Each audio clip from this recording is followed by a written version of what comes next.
Magandang gabi sa atin lahat, ano? Kumusta na ngayon? Kumusta na ang ating mga buhay-buhay? Tag-ulan na naman na namang kapris natin kumbinsyal. Mga team Paploy, team Luis na. Yan, tag-ulan na naman. Mag-ingat po tayo lahat, ano? At dito nga po sa live ng ating Bebe Labs. Medyo mag-react lang po tayo ng konti, no? So, sinabi ng ni Bebe Labs, sabi niya, may nagtanong sa kanya kanina sa live niya kung meron na siyang love life. Kung meron siyang love life. Sabi nga niya, wala daw siyang love life. Pero sabi niya, Charis, di natin alam kung may love life nga siya o wala, pero wala na tayong magagawa doon. Ano, ika nga ni Chris na wala kayong magagawa. Kung may love life man siya o wala, basta ang mahalaga, masaya siya sa buhay niya ngayon. Kung sila man ni Pugong o hindi, okay lang. Basta mahalaga ang ayon ay masayang ating Bebe Labs at kasama niya mga pamilya niya. At dito, no, magbasa tayo ng mga comments na lagot sinabi niya na wala siya love life. For sure, marami na mag-message dyan sabihin sa kanya, Chris na, pwede ba ako manligaw sa'yo?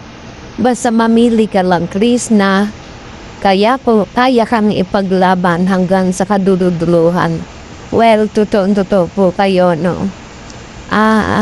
Yun lang ating panalangin na sana kung sino man talaga ang lalaki na porsigido na manliligaw sa kanya at mamaling siya, ay yung lalaki na kaya siyang ipaglaban hanggang dulo. Yung hindi ba siya iiwanan. Pero sa edad niya ngayon, siguro, basta, yan, BF lang, masyadong seryoso kasi bata pa naman siya. At saka maganda siya, hindi niya kailangan maghabol. Maganda siyang babae, masipag, mabait, mapagmahal sa magulang. Kaya wala siyang dapat ipangamba, kundi kailangan talagang paghirapan siya kung sino man ang lalaki na yon. Diba? At eto nga, si Dong Stevie pala nag-comment din, kaya marami na naman ang kinilig at marami na naman ang mga buzzer na hindi natin alam kung buzzer to o totoo, followers to ni Bebe Labs na ang sabi nga sila man ni Dong Stevie, kaya kinilig siya kanina kasi di ba nakalimutan yung ginawa ni Dong Stevie sa kanya. Alam niyo po, yung nangyari yung issue na yon, wala po yun, di ba, pinaliwanag ni Dong Stevie na yon. Kaya tayo namulat sa katotohanan at talagang sabi nga ni Chris na ay tinuturing niya lang na kuya si Dong Stevie. Kaya huwag natin bigyan ng mali siya, no? Yung kay Dong Stevie talagang wala yun. Magkuya lang ang turingan nilang dalawa. Kaya please lang, para hindi na mag-isip at magbigay na naman ng mga bad comments sa mga buzzer dyan. Alam nyo naman ang mga yan. At doon nga pala, no, kay Nurse Nora na sinasabi niya ay mga alagad daw tayo ni Chris na, hello madam, ang alam ko pong alagad ay utusan. Hindi po kami utusan. Kami po ay nagmamahalan kay Chris na. At kumbaga, talaga sinusuportahan namin ang babaeng ito dahil nung panahon na talagang bagsak na bagsak siya. Alam naman natin kung ano nangyari sa kanya. Nung panahon na talagang nakita natin yung kanyang hinanatid, walang ang tanggol sa kanya kahit isa. Meron pala si Sir Toots Pero yung sinabi nga niya na wag ipako sa krus. Pero halos lahat, kumbaga tinalikuran siya. Kaya maraming mga lola at maraming commentator ang talagang nagtanggol sa kanya kasi hindi makapagsalita si Bebe Labs, wala siyang sinasabi. Tumahimik na lang siya. Wala kang narinig sa kanya ni isa. At sana naman dun kay Madam Nurse Nora, alam ko naman po na may pinag-aralan kayo. Sana po inisip nyo rin na nakakalsakit na tawagin kaming alagad ni Chris na siguro po kung kayo ang tawagin na alagad ni Sir Paul, siguro masama din sa pandinig nyo, di ba? Ganon din po kami. Pare-pares lang po tayo may damdamin. At hindi naman po kami mga bobo para hindi namin maintindihan ko ano ibig sabihin ng alagad. Kaya sana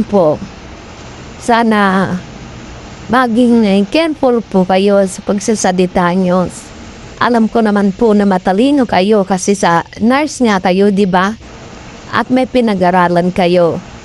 Pero hindi po lahat ng sinasabi nyo ay nakakatuwa. Nakakasakit po kayo ng damdamin ng ibang tao.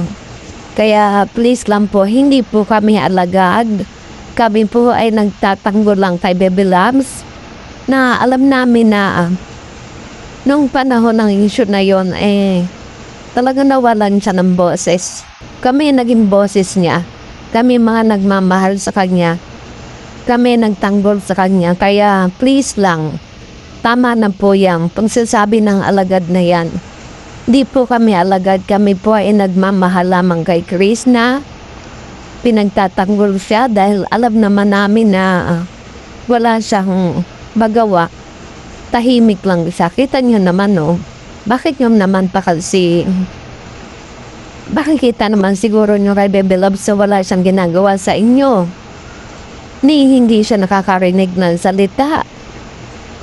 Hindi kayo nakakarinig ng salita na masakit mula sa kanya. Kasi tingin ko dito ayaw niya ng gulo. Gusto lang niya ng katahimikan, kasayahan at pagmamahal sa pamilya. At kung na niya naman po ang tao na inyong mamaliitin na wala namang ginagawa sa inyo, di ba? Konsensya na lang po. Kaya sana po tama na. Hindi po kami alagad. Mga nagmamahal lang po kami at sumusuporta sa kanya.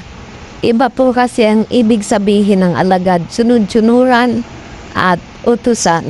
Ganon po ang pagkakaintindi ko sa alagad. Kaya tama na po. Maging peace na lang po tayo kasi kung mahal niyo po si Sir Paul, mahal din namin si Chris na. Kung hindi niyo mahal si Chris na, okay lang. Pero mahal namin si Sir Paul. Okay lang po kung hindi niyo mahalin si Chris na. Basta wag niyo na lang pong pagsalitaan ng iba nang hindi ka nais-nais at kami mga sumusuporta kay Chris na. Ganun din. Sana wala na pong masasakit na salita ang marinig. Pare-pareho po tayong Pilipino, pare-pareho po tayong tao na mayroong puso na nasasaktan.